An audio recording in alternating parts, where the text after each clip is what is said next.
j'ai une frustration dans le bide. Vous pouvez pas savoir à quel point elle est énervante. Mais de toute manière, à chaque fois, c'est ce que je redoute. Parce que ce Real te donne un espoir, mais dans le jeu, c'était incroyablement beau. Des jeux en triangle et tout. Et là, tout s'additionne à la catastrophe. Premièrement, dans le match, t'as l'arbitrage en première mi-temps. Alors, je sais pas si j'ai raison ou si j'ai tort. Attention, je viens pas vous dire... voilà, moi, je donne ma pensée. Premièrement, la faute donc signalée de Gay sur Marcelo... l'arbitre, il est en face. Il valide le fait qu'il n'y a pas faute. Il la voit. Hein. Les assistants n'ont l'air de rien lui dire sur le coup. Ensuite, il y a le contre, Di Maria et je sais plus qui. Faute de Courtois dans la zone. Donc là, il y a un risque de double sanction. Carton rouge et penalty. Et tout ça, d'un coup, on a été voir, non pas l'action du penalty, mais ce qu'il y a eu avant. Alors, moi, je trouvais sur le coup que... Je pense sincèrement que si c'est une situation inversée, il y a penalty. On regarde juste s'il y a penalty ou pas. On va pas regarder ce qu'il y a eu à l'époque de Charlemagne. Certes, c'est la balle qui est perdue qui permet le contre. Certes, il y a beaucoup d'arbitres qui diraient faute, d'autres qui diraient non. Parce que oui, il y a un contact avec les mains de Gay. Mais est-ce que c'est ça qui déstabilise et qui fait tomber Est-ce qu'il y a du rajout Bon, bref. S'il siffle la faute dès le début, il n'y a pas de problème. Maintenant, ça crée une grosse polémique. Et moi, ce qui m'a saoulé, c'est de me dire, voilà, le Real fait tout bien, et ils se mettent en difficulté. Mais un Real qui se met en difficulté ne le fera pas qu'une fois. Autant, c'est exactement ce qui se passe en deuxième période. Le Real, excellent dans le jeu. Je ne leur reproche rien dans le jeu. Ils étaient magnifiques. Mais c'est ça qui m'énerve, en fait. C'est ça qui me dégoûte et qui me frustre. Perdre 3-0 comme au match aller, il n'y a rien à revoir et salut. Tu perds Eden Hazard sur une faute de Meunier et de Sauvage encore. Et déjà, ça m'a vraiment fait mal, parce que l'Eden Hazard, là, ça y est, je voulais le voir ce week-end, qu'est-ce que ça donnerait et tout, et vas-y, il va être absent je sais pas combien de temps. Donc déjà, premier énervement et frustration, c'est ça.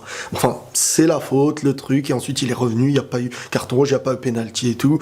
Je me suis dit, vas-y, même si le Real gagne, au final, qu'est-ce qui va se passer? Si le Real gagne, eh ben tout simplement, on va parler que de cette polémique, on va même oublier ce qui a été positif, c'est dommage. Alors, qui a raison?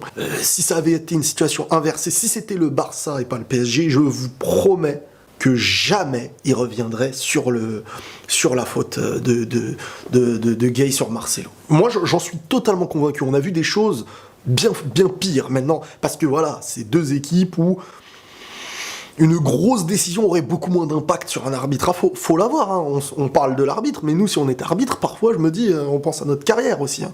Derrière, il y a des gens très puissants qui peuvent nuire à ta carrière. C'est une mafia, hein. C'est pas loin d'une mafia, les trucs comme ça. Bref, on va arrêter de parler de ça, on va parler football. Le Real, deuxième mi-temps qui repart sur le même rythme. Navas, il m'a jamais autant écœuré, parce qu'avant déjà, il était chez nous. Il m'a jamais autant écœuré. Vous savez le match qu'il fait là? Eh ben c'est le match qu'il fait contre le Bayern avec le Real. Des arrêts à gogo dans la zone jusqu'à la fin et les dernières secondes. C'est là que tu vois un goal qui peut te faire passer des tours en Ligue des Champions. Et c'est de l'autre côté que tu vois que Madrid, et là je veux pas me plaindre de Courtois, parce que pour moi c'est pas Courtois. Maintenant fallait qu'ils se parlent aussi tous les deux, entre Varane et Courtois. Et juste avant t'as Benzema qui met le deuxième but. Tu te dis c'est bon, parfait. Tu fais sortir Valverde, je me disais, imagine, Valverde il sort et genre il se passe un truc de fou.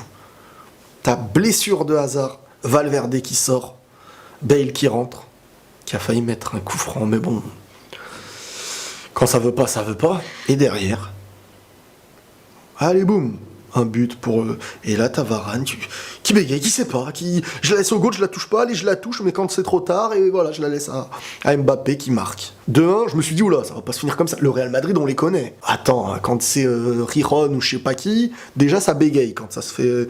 Alors là, c'est le PSG, c'est Neymar, c'est Mbappé et tout. Neymar qui s'est fait bouger en plus. Hein. Si ça sortait sur la victoire du Real, là, si ça finissait sur une victoire du Real, Neymar, il se serait fait incendier. Il s'est fait exploser, le Real avait l'impact et tout, mais à cause d'eux-mêmes, ils ont gâché eux-mêmes qui étaient parfaits, en fait. Ils étaient excellents. Mais c'est grave d'être totalement bon et totalement nul à la fois. C'est grave, tu gagnes rien. Tu peux pas gagner, parce que surtout pas la Ligue des Champions. Parce que vous voyez les détails que le Real avait les dernières années. Quand c'était le gardien, ou le but du genou venu de nulle part, et ben ces détails-là, ils n'existent plus, là, j'ai l'impression. Ils ont existé pour le PSG, parce qu'il s'est passé la situation inverse. Un goal qui te stoppe tout ce qu'il faut, donc ça y est, il fait l'unanimité, il a sauvé le match, même si l'arbitre... Voilà, bref, mais lui, dans le foot, il a sauvé le match. Il a sauvé le match. Et derrière, eh ben, les détails vont dans l'autre sens après. Parce que quand t'en as 1000, et que sur les 1000, certes, t'en as mis 2 qui normalement te clôturent le match, c'est fini, y a plus rien. Tu peux même faire tourner et en mettre un 3e. Et tu fais la boulette juste après par un manque de concentration et tout. C'est pas digne d'un grand club. Pas digne d'un grand club, là. Là, c'est digne des boulettes que le Barça, il a fait l'année dernière contre Liverpool. Attention, je fais pas le lien grand club, petit club. Barça est un grand club aussi. Mais ce que je veux dire, c'est que ça, c'est anormal. C'est anormal. Ce match, fallait le gagner pour la confiance. Alors, oui, c'est vrai que le Real sait qu'ils ont bien joué. Zidane sait que son club a très très bien joué, qu'il y a eu l'impact qu'il fallait, mais faut gagner. Et le Real n'a pas encore gagné contre un gros club. On peut se dire la vérité, même s'ils étaient à ça de le gagner, même si pour certains, bah non, en 2 secondes, tu retombes à la réalité. Tu t'es dit, waouh, en 2 secondes, en 2 minutes, comment ça, là, on n'est plus en train de gagner, là? C'est-à-dire que t'as le temps de prendre une douche, de revenir, ton club qui a mis presque 80 minutes à faire un match excellent se voit dégringoler comme ça. Ah, faut plus le sortir, Valverde. Hein. Faut laisser Valverde, Casemiro jusqu'à la mort, jusqu'à ce qu'il y ait 5-0, et après tu dis bon, je peux le sortir ou pas. Parce que ça fait mal, c'est frustrant. Je suis désolé, moi je retiens le fait que le Real n'a pas gagné, parce qu'en 8e de finale, eh ben tu peux le perdre ce match après en prolongue. Tu peux le perdre. Alors dans le jeu, t'as été bon, mais beaucoup d'équipes qui ont le jeu qui a été bon, City par exemple, ne vont pas loin après en Ligue des Champions. Et ce Real fait des belles choses dans ce match. C'était un moyen de gagner, enfin reprendre 3 points, prendre une petite revanche. Et non, voilà, tout ce que t'as fait qui tombe à l'eau sur des vieilles boulettes au lieu de dégager et de... En plus Courtois maintenant il fait pas l'idiot derrière. C'est ça que j'aime bien. C'est que là pour moi c'est pas lui, c'est Varane. Mais Courtois, voilà, quand il veut pas bégayer, il dégage, voilà, pas de boulette. Et là, Varane, en plus, Hazard qui se blesse, tout était bien. On te donne, c'est comme si on te donnait plein de bonnes choses, c'était un plaisir. Et d'un coup, on t'enlève tout. Allez, dégage. Totalement dégoûté. Je voulais même pas faire ce débrief. Je vous promets, je voulais même pas le faire. Après, je dis non, ça c'est malhonnête, attends. Je vais pas attendre que de gagner pour le faire. Mais c'est tellement frustrant.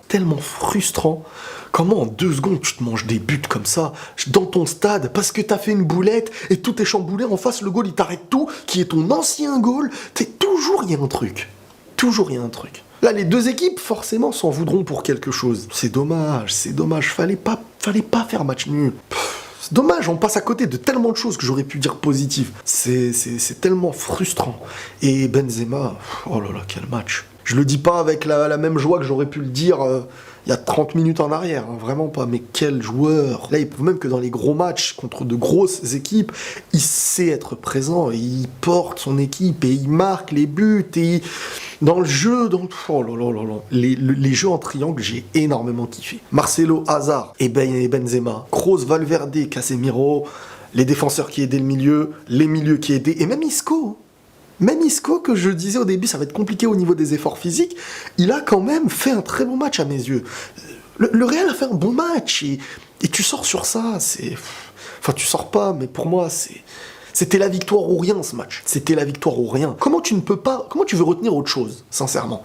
Quand en 2 minutes, tu te manges 2 buts. Quand l'arbitre t'a retiré d'une grosse galère, que t'as mis l'occasion, et qu'en 2 minutes tu te manges des buts, qu'est-ce que tu veux retenir de positif? Je suis désolé, tu peux pas retenir du positif. Parce que le positif qu'il y a eu là, ne te fait pas passer des tours. Tandis que le négatif qu'il y a eu, il te fera sortir de la Ligue des Champions. Et ça, c'est écœurant. Enfin voilà. Valverde, quel joueur. Là, il prouve aussi que dans ces confrontations-là, il est là, et donc, ça y est, un titulaire pour moi. Il gagne sa place. Parce qu'on voit, quand il est là, quand il est pas là.